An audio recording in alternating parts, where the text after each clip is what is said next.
Assalamualaikum warahmatullahi wabarakatuh. Perkenalkan, nama saya Satrio Junaidi, SPD MKom. Saya merupakan dosen program studi Sains Data Fakultas Sains dan Teknologi Universitas PGRI Sumatera Barat.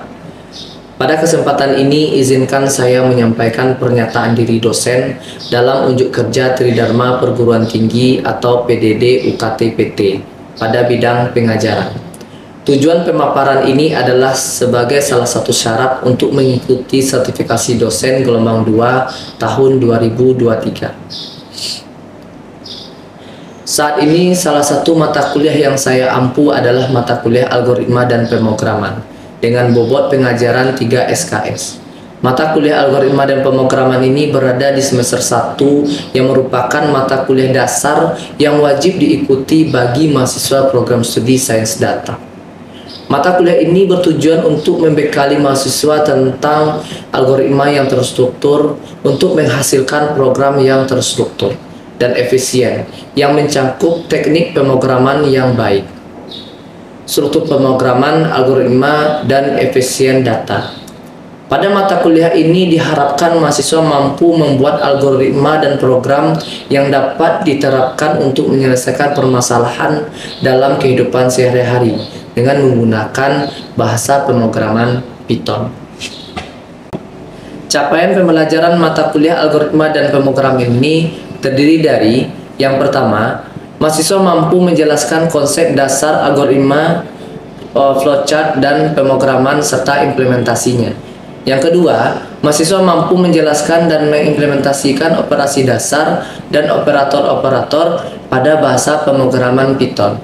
Yang ketiga, mahasiswa mampu menjelaskan dan mengimplementasikan list, tuple, dictionary, dan library. Yang keempat, mahasiswa mampu membandingkan dan mengimplementasikan algoritma percabangan. Yang kelima, mahasiswa mampu membandingkan dan mengimplementasikan algoritma perulangan.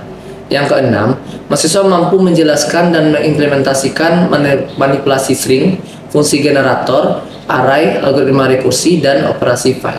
Yang ketujuh, mahasiswa mampu menganalisis dan merancang algoritma serta membuat program dengan bahasa pemrograman Python. Dari ketujuh CPMK tersebut terdapat 14 sub CPMK di dalam 15 kali pertemuan pada mata kuliah algoritma dan pemrograman. Topik perkuliahan yang disampaikan pada mata kuliah algoritma dan pemrograman ini adalah pertemuan 1-2, konsep dasar algoritma dan pemrograman, paradigma pemrograman, dan flowchart. Pertemuan yang ketiga, pengenalan bahasa pemrograman Python. Pertemuan 4-5, operasi dasar dan operator-operator pada Python. Pertemuan 6, struktur data, list, tuple, set, dictionary, dan string. Pertemuan 7, library pada Python, macam-macam library dan contoh penggunaannya dengan Pandas. Pertemuan yang ke-9 itu algoritma percabangan, kondisi if else, kondisi if else, dan percabangan bertingkat atau nested if. Pertemuan 10, algoritma perulangan. Pertemuan 11, manipulasi string dan fungsi manipulasi string. Pertemuan ke-12, generator dan array. Pertemuan ke-13, algoritma rekursi dan operasi file. Pertemuan 14-15, studi kasus atau project.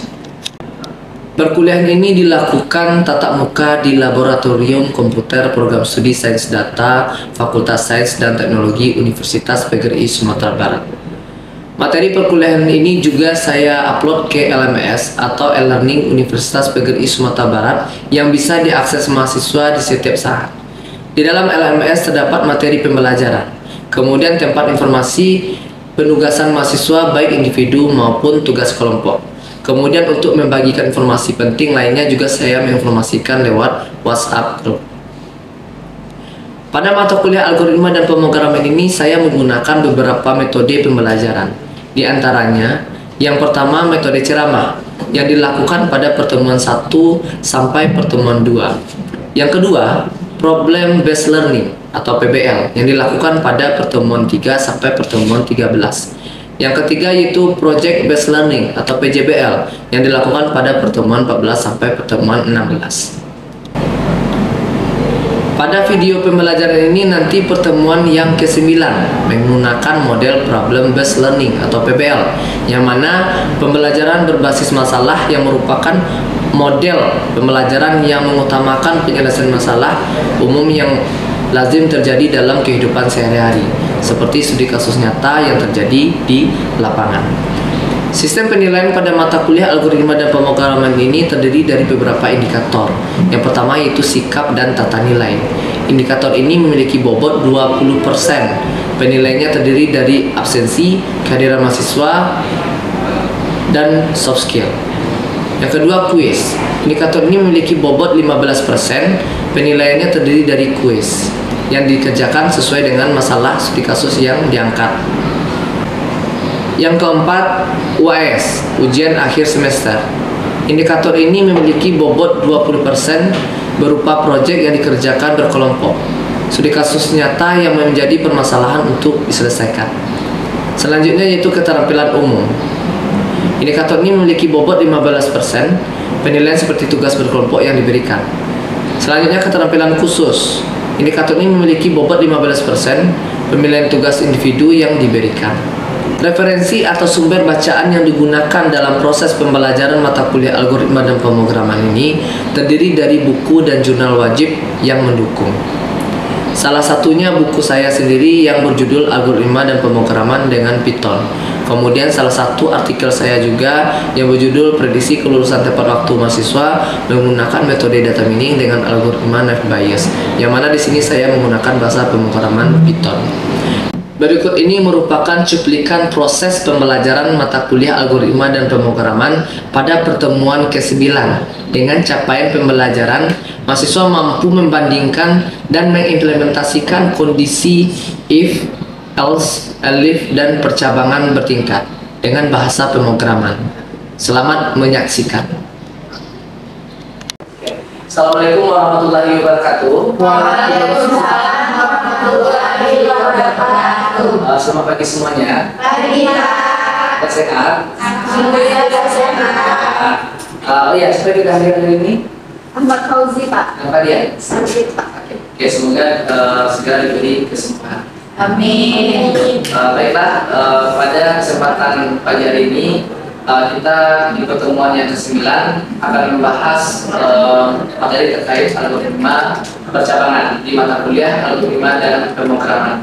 Nah, minggu lalu kita telah melakukan UTS. Ya, semoga hasilnya memuaskan. Amin. Oke, pada minggu-minggu sebelumnya kita telah membahas terkait materi kita tentang operator dalam bahasa pemrograman Python, kemudian tentang variabel, tentang tipe data numerik, dan tentang string. Nah, sekarang Bapak mau nanya, siapa yang masih ingat materi kita pada minggu lalu itu terkait operator Python, variabel, tipe data numerik, dan string? Ayo, siapa? Masih ingat? Pak, Oke, silakan Widi.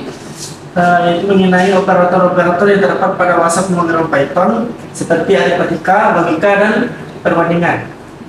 Dan juga di sini saya akan menjelaskan apa itu arti variabel pada Python, yaitu tempat penyimpanan untuk menyimpan nilai data. Oke, bagus sekali, masih ingat. Ada tambahan? Silakan. Oke, silakan.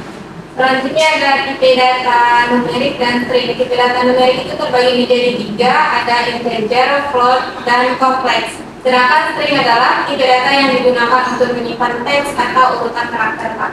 Oke, bagus. Berarti Anda masih ingat ya materi kita pada minggu-minggu yang sebelumnya. Nah, sekarang pada pertemuan yang ke-9 ini, pada mata kuliah algoritma dan pemrograman, kita membahas terkait tentang algoritma percabangan. Nanti ya seperti biasa kita menggunakan model PBL ya, problem based learning. Nah, kalian nanti akan duduk berkelompok yang sesuai dengan kelompok yang telah kita tentukan.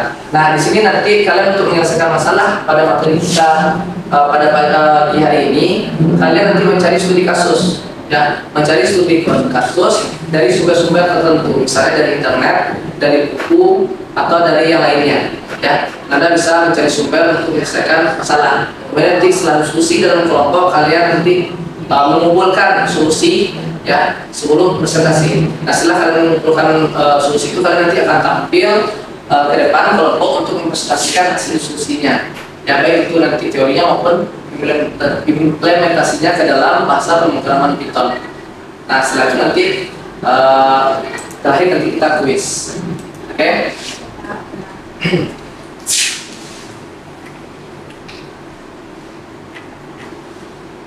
Oke, sebelum kita mulai, silakan Anda duduk berkelompok ya sesuai dengan kelompok yang telah kita bagi pada pertemuan pertama. Silakan.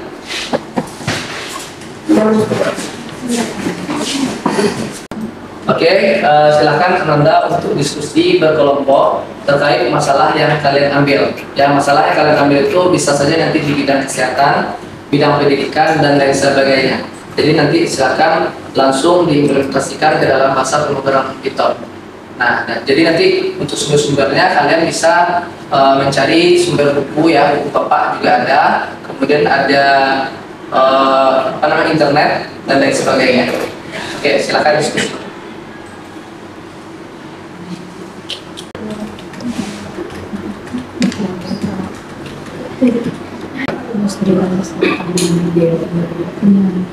Terus nanti input itu kita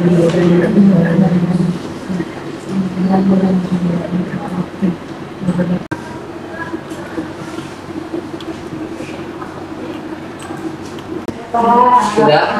Oke, kalau sudah silakan kelompok untuk tampil mempresentasikan hasil diskusinya ke depan. Ya, silakan kelompok 1 untuk ke depan. Satu saja.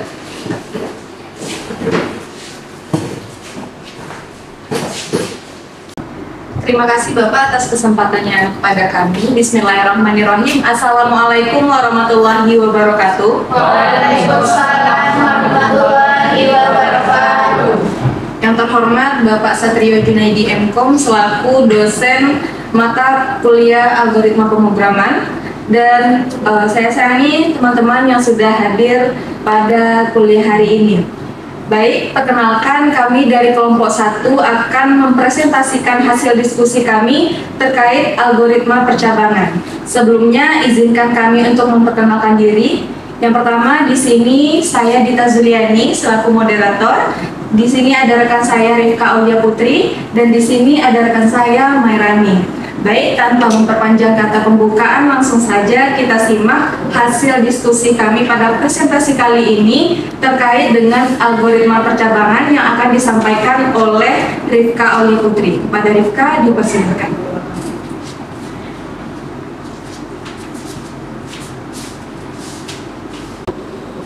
Baik, terima kasih kepada moderator. Selanjutnya saya akan menjelaskan materi tentang algoritma percabangan. Algoritma percabangan adalah metode atau pendekatan dalam pemrograman yang memungkinkan kita membuat keputusan atau bercabang dalam alur eksekusi pemrograman berdasarkan kondisi tertentu. Di sini ada contoh status mahasiswa. Jika status mahasiswa dikatakan kuliah, maka dia aktif. Dan jika status mahasiswa itu cuti, maka dikatakan tidak aktif. Dapat disimpulkan, algoritma percabangan adalah bahasa pemrograman untuk menggantikan, untuk menangani keputusan. Perintah dijalankan tergantung pada apakah kondisi yang ditentukan bernilai benar atau salah. Ada algoritma dan implementasi. Di sini contoh algoritma percabangan. Yang pertama, mulai program. Yang kedua, minta pengguna memasukkan nilai ujian. Yang ketiga, simpan nilai dalam variabel. Yang keempat, lakukan percabangan. Jika nilai lebih dari 70, maka selamat Anda lulus. Jika tidak, maka tampilannya ada maaf Anda tidak lulus. Yang kelima ada selesai program. Contoh implementasi dalam pemrograman bahasa Python. Yang pertama ada pernyataan pengguna memasukkan nilai ujian. Nilai sama dengan masukkan nilai ujian.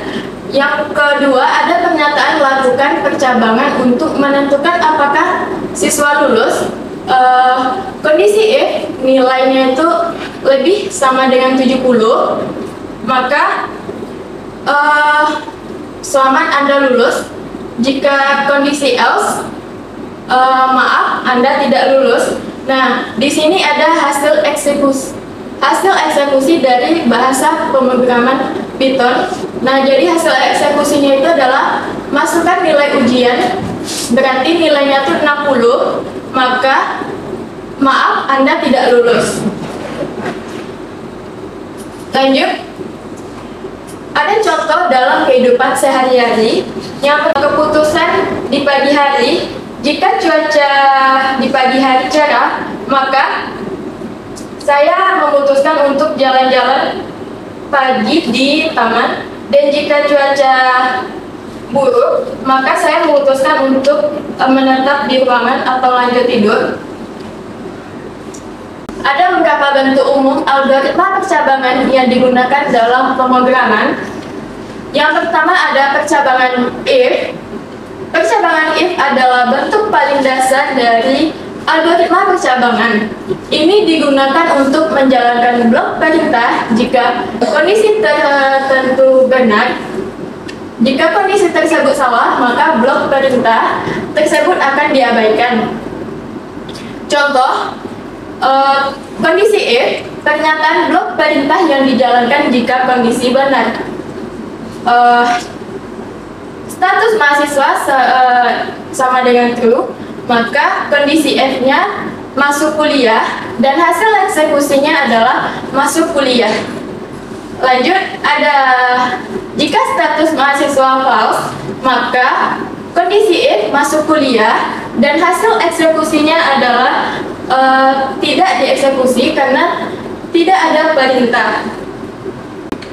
Yang kedua adalah percabangan if else, di mana percabangan if else memungkinkan untuk menjalankan satu blok perintah jika kondisi benar dan blok perintah lainnya jika kondisi salah. Dapat dicontohkan jika kondisi if, pernyataan blok perintah yang dijalankan jika kondisi benar, dan kondisi else, blok perintah yang dijalankan jika kondisi salah. Di sini ada IPK sama dengan 3,6. Kondisi if, IPK lebih sama dengan 3,5, maka Anda dapat mengontrak 24 SKS, dan kondisi else, Anda hanya dapat mengontrak 15 SKS. Maka hasil eksekusi dari bahasa pemrograman ini adalah Anda dapat mengontrak 24 SKS. Lanjut, ada percabangan bertingkat atau nested if. Adalah konsep dalam pemrograman di mana menempatkan suatu pernyataan if di dalam blok pernyataan if lainnya. Dapat dicontohkan percabangan bertingkat ini adalah hujan sama dengan true, malam sama dengan true. Jika kondisi if nyalakan lampu, kondisi else, kondisi if malam berarti tidur, dan kondisi else bangun kuliah, maka hasil eksekusi dari bahasa pemrograman ini adalah nyalakan lampu. Algoritma percabangan penting dalam pemrograman karena memungkinkan program untuk mengambil keputusan yang sesuai berdasarkan input atau kondisi yang ada, sehingga membuat program lebih fleksibel dan dapat menangani berbagai skenario yang ada.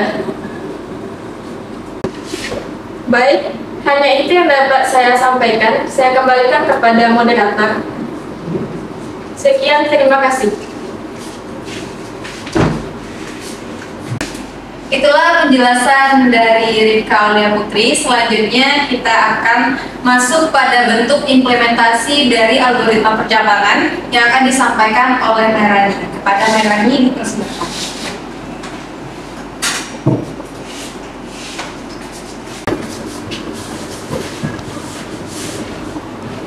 Baik, terima kasih kepada moderator yang sudah memberikan saya kesempatan untuk menjelaskan implementasi dari hasil diskusi kami. yaitu mengenai algoritma percabangan. Kami di sini kelompok 1 mengangkat studi kasus mengenai menghitung indeks massa tubuh dari seseorang tersebut. Kemudian nanti akan ada rekomendasi setelah beberapa berat badan dan tinggi badannya. Nah, ini saya jelaskan. Pertama, ada script input di mana nanti pengguna menginput berat badan serta tinggi badannya. Kemudian ada menghitung BMI yang dimana ini menghitung berat badannya serta membagikan dari tinggi badan seseorang pengguna nanti yang setelah menginput data tersebut. Kemudian ini ada yang ketiga, menentukan kategori BMI menggunakan algoritma percabangan. Nah, di sini nanti pengguna masukkan berat badan. Jadi saya contohkan misal 70. Enter, masukkan tinggi badannya 160. Hasilnya. Nah, ini hasil indeks massa tubuh dari pengguna tersebut, yaitu memiliki kategori BMI kurus dan direkomendasikan Anda perlu menambah berat badan. Demikian hasil presentasi kami. Saya kembalikan kepada moderator.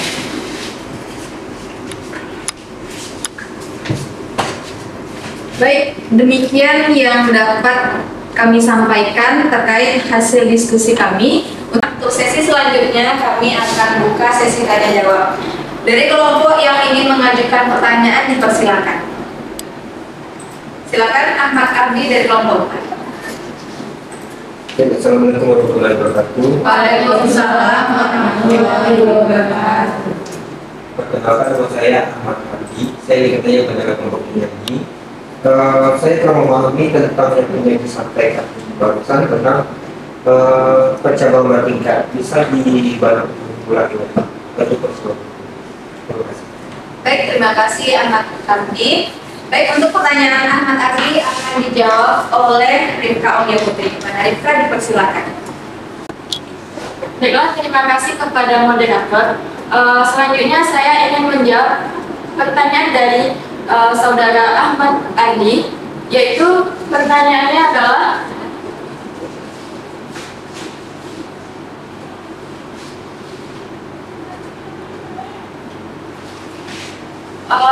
percabangan bertingkat atau nested if, di mana konsep dalam pemrograman menempatkan satu pernyataan if di dalam blok pernyataan if di lainnya.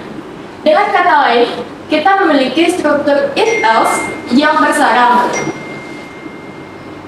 yang memungkinkan kita menguji berbagai kondisi secara hierarkis. Hal ini sangat berguna ketika kita perlu menguji beberapa kondisi yang berkaitan. Demikian yang dapat saya sampaikan. Saya kembalikan kepada moderator. Baik, terima kasih Rifka. Saya kembalikan kepada saudara Ahmad Ardi. Bagaimana dengan jawaban yang diberikan oleh Rifka? Baik, terima kasih.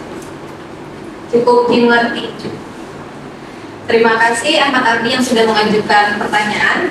Dan sampailah kita pada akhir sesi diskusi dari kelompok kami tadi. Dan saya selaku moderator mengucapkan terima kasih banyak dan mohon maaf bila ada kesalahan kata atau perbuatan selama melakukan presentasi. Kami akhiri, wabillahi taufiq wal hidayah. Assalamualaikum warahmatullahi wabarakatuh. Waalaikumsalam warahmatullahi wabarakatuh. Oke, silakan duduk.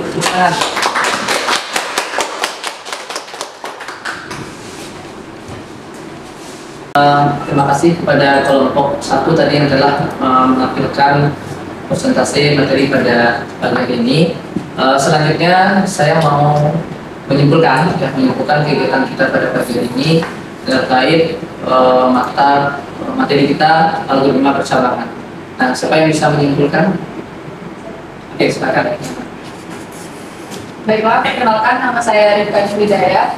Di sini saya akan menyimpulkan untuk pembelajaran kita pada pagi hari ini, yaitu mengenai algoritma percabangan, yang mana dalam algoritma percabangan ini dibagi menjadi beberapa percabangan. Yang pertama itu ada percabangan if, yang mana dalam percabangan if ini merupakan bentuk paling dasar dari algoritma percabangan. Dan selanjutnya ada percabangan if else, yang mana dalam percabangan ini untuk menjalankan satu blok perintah. Yang selanjutnya ada percabangan if else, yang mana ini digunakan ketika beberapa kondisi yang berbeda. Baiklah, mungkin hanya itu yang dapat saya sampaikan. Terima kasih. Oke, berarti sudah paham ya terkait materi kita pada pagi hari ini tentang algoritma percabangan. Bagus sekali Anda menampilkan presentasi dan juga membuat kegiatan kita pada pagi hari ini. Nah, selanjutnya yang untuk mengukur kemampuan Anda semuanya, kita quiz ya. Kita quiz selama 3 menit dan 6 soal. Silakan nanti Anda untuk menjawab ya pertanyaan dari bisnis ya di bisnis. Nah, saya share linknya ke grup ya. Oke, silakan bergabung.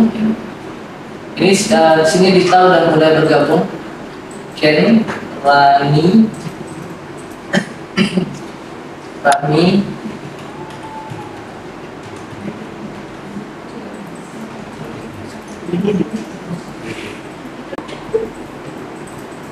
Oke, kita mulai.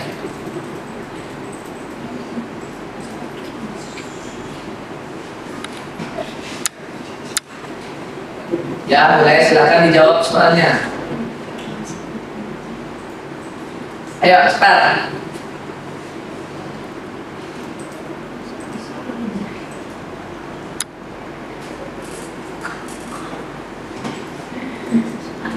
Ayo. Di sini nih, ini siapa yang belum nih? Rika belum lagi nih.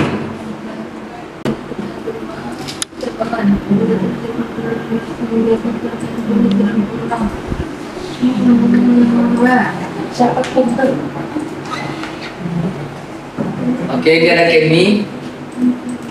Paling posisi paling atas. Ini sudah soal nomor 4 itu si Kenny-nya.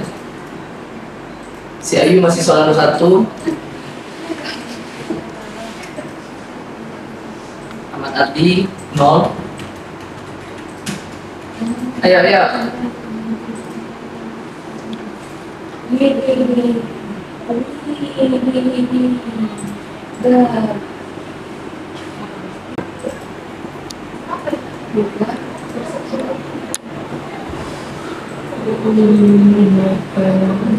Ini udah menjawab nih ya, 2 orang nih, Rani sama Kenny udah menjawab soal sampai ke 6 ya.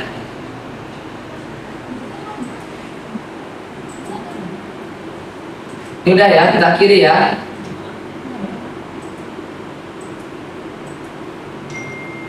Kita tampilkan lembar ke atas ya. Oke, berarti jawabannya benar. Itu ada menjawab, itu ada Kenny, Rani, dan Rika Tinggi. Oke? Tepuk tangan.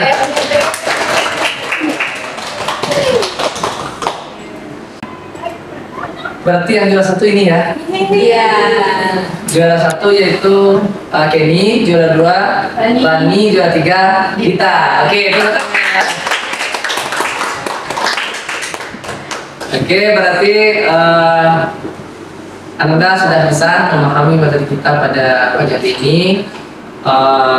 Dengan berakhirnya kuis tadi, berarti berakhirlah kegiatan perkuliahan kita, mata kuliah algoritma pemrograman dengan materi algoritma percabangan pada pagi hari ini. Nah, untuk minggu depan, silakan Anda lihat materi di LMS, di learning. Kemudian untuk tugas nanti juga ada di learning. Silakan dikerjakan tugasnya untuk mengumpulnya 1 minggu. Ya. Sebelum kita tutup, ada pertanyaan? Tidak ada? Oke, kalau tidak ada, kita cukupkan. Mohon maaf kalau ada kesalahan. Wabillahi taufiq wal hidayah. Assalamualaikum warahmatullahi wabarakatuh. Waalaikumsalam warahmatullahi wabarakatuh. Demikianlah cuplikan proses pembelajaran yang saya lakukan pada mata kuliah algoritma dan pemrograman. Jika ada salah dan janggal, saya mohon maaf. Wabillahi taufiq wal hidayah. Wassalamualaikum warahmatullahi wabarakatuh.